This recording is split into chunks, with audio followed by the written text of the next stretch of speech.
اهلا بيكم في حلقه جديده من قناه مع بعضينا. نسبه كبيره من الاسئله اللي بتجيني بيكون فيهم كلمتين: رابو وتخانه. يعني مثلا هو ايه الفرق ما بين الرابو والتخانه؟ لو ما ينفعش غير اني اجيب حاجه واحده بس، هجيب رابو ولا تخانه؟ او في تعليق جميل دايما بيقول: ما تضحكوش علينا، الرابو هو التخانه، بس انتوا اللي مزودينها شويه. وهكذا بقى كميه اسئله وتعليقات كتير خلتني اعمل حلقه النهارده عشان نجاوبكم فيها على السؤال العتيق الحديث المتكرر المحير: رابو ولا تخانه؟ جوينتر ولا ثيكنس بلانر؟ فيلا بينا نبدا مع بعضنا.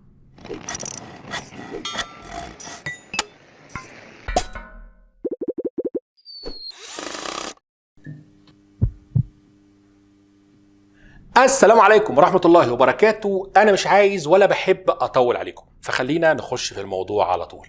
احنا هنفترض إن المساعد بلية ده هو الرابو. أنا ما عنديش رابو والله، فاستحملوني وتخيلوا إن دي رابو لحد ما ربنا يكرم ونجيب واحد. ودي مكنة التخانة بتاعتي، شفتوها قبل كده واشتغلنا عليها كمان.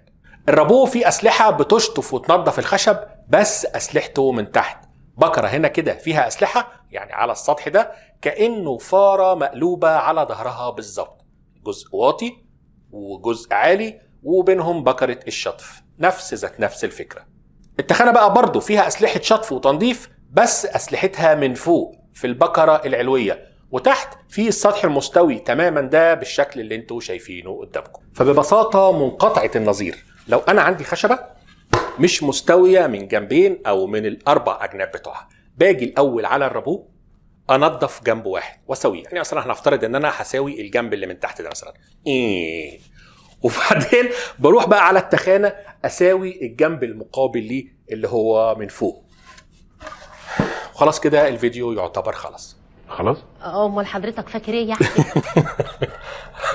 هو طبعا الموضوع مش بالبساطة دي، لكن أنا لخصت لكم فعلا دور التخانة والرابو. في بقى سؤال كمان بيقول: طب ما أنا أستعمل التخانة بس وأساوي بقى الجنب اللي تحت مرة وبعدين أساوي الجنب اللي فوق. هقول لك، لو أنا عندي الخشبة اللي هشتغل عليها فيها انحناءات أو حدفات أو شطفات كبيرة، أو إنها من جنب أسمك من جنب ودخلتها على التخانة، الخشبة هتفضل تطلع وتنزل، وكل التعريج اللي من تحت هتبوظ السطح اللي بيتشطف من فوق. لكن لو كان بقى الجنب اللي من تحت اللي هو بيقابل السطح المستوي في التخانة هو نفسه مستوي، هيضمن لي التنظيف الكامل الصحيح للجنب المقابل لأسلحة التخانة مهما كانت تعريجه أو مشاكله، وهبقى بقى استعدلت الخشبة وكمان نظفتها. عشان كده لو الخشبة أجنبها الأربعة مش مظبوطة أو الجنبين اللي أنا عايز أنظفهم مش مظبوطين، لازم الأول نبدأ بالرابو. هيجي بقى السؤال كمان ويقول: طب ما أنا أجي على الرابو أمسح الوش اللي من تحت واقلب الخشبة وامسح الوش اللي من فوق، وابقى كده مسحت الوشين. نظريا كلام سليم، لكن خلينا نروح لفقرة الرسوم المتحركة لانها الحل الوحيد عشان اعرف اشرح لكم النقطة دي. لو عندي خشبة طولها متر مثلا او متر ونص، سمكها من هنا 5 سنتي ومن هنا 5 سنتي ونص، فيها شاطفة يعني، وجيت بقى على الرابو ورحت ماسح من الجنب اللي من تحت 2 ملي ونص، وقلبتها ورحت ماسح من الجنب اللي من فوق برضو 2 ملي ونص. ايه النتيجة النهائية؟ ان الخشبة من هنا هيبقى سمكها 4 سنتي ونص ومن هنا 5 سنتي، برضو مشطوفة، نفس الشطفة، ما رحناش بعيد. لكن لو انا جيت شطفت وش واحد بس على الرابو زي ما عملنا، وبعدين خدت الخشبة ورحت على التخانة بقى هتبدأ تاكل الشطفة اللي من فوق حتة حتة. هتاكل 2 ملي من فوق، بنزل بكرة 2 ملي، تاكل 2 ملي تاني، وهكذا لحد ما نخلي الخشبة مظبوطة السمك أو التخانة. عشان كده التخانة اسمها تخانة، لأنها بتظبط لي التخانة. نديها بقى واحدة لكن ونتك على حرف اللام في لكن دي. يعني لو أنا عندي خشبة تقريبا نظيفة ومتظبطة، هل ممكن أخش بيها على التخانة على طول؟ أيوة ينفع، ممكن تخش بيها على التخانة على طول، لان مفيش شطفات او انحناءات قوية، وهيبقى الموضوع تنظيف مش استعدال. وده بقى يخلينا نجاوب على السؤال برضو متكرر ومهم جدا: لو مفيش امكانيه ان انا اشتري رابو وتخانه، اشتري انهي فيهم؟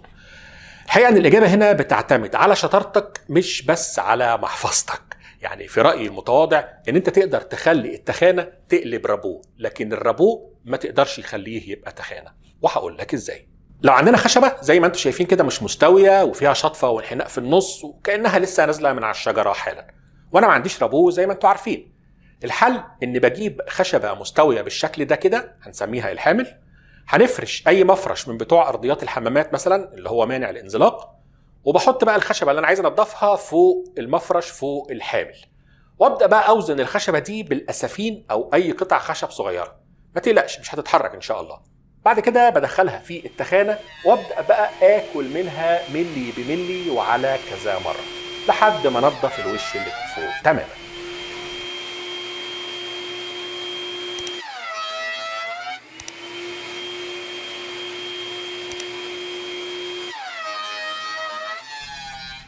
بعد ما انضف الوش ده وبقى فله، بشيل بقى الحامل والمفرش خلاص شكرا، واقلب الخشبه وارجع للتخانه.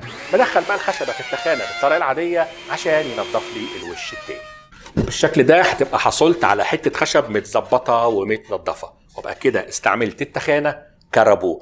هي طريقه فيها لفه شويه لكنها حل ممتاز لو ما عندكش رابو، يعني بالرغم من انها محدوده بحجم ومقاس التخانه بتاعتك. قبل بقى ما نقول اخر سؤال من الاسئله اللي بتجيلنا، هستنى تعليقاتكم وتقولوا لنا على اسم الرابو والتخانه في بلدك ايه. اكتب لي ان اسمهم في العراق كذا، اسمهم في الجزائر كذا، وهستنى بقى كل الاسماء من كل البلاد. اخر سؤال بقى وهو الاهم، طب لو انا ما عنديش رابو وما عنديش تخانه، خلاص ما نضفش حته الخشب اللي عايز اشتغل عليها؟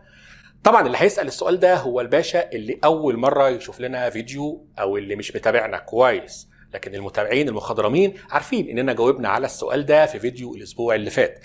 فاللي بيسال السؤال ده بنقول له ان كل اللي عليك تشوف الفيديو اللي قدمناه للموضوع ده واللي هسيبه لك في وصف الفيديو وفي اول تعليق، وهيظهر كمان قدامك في الدايره البيضاء فوق.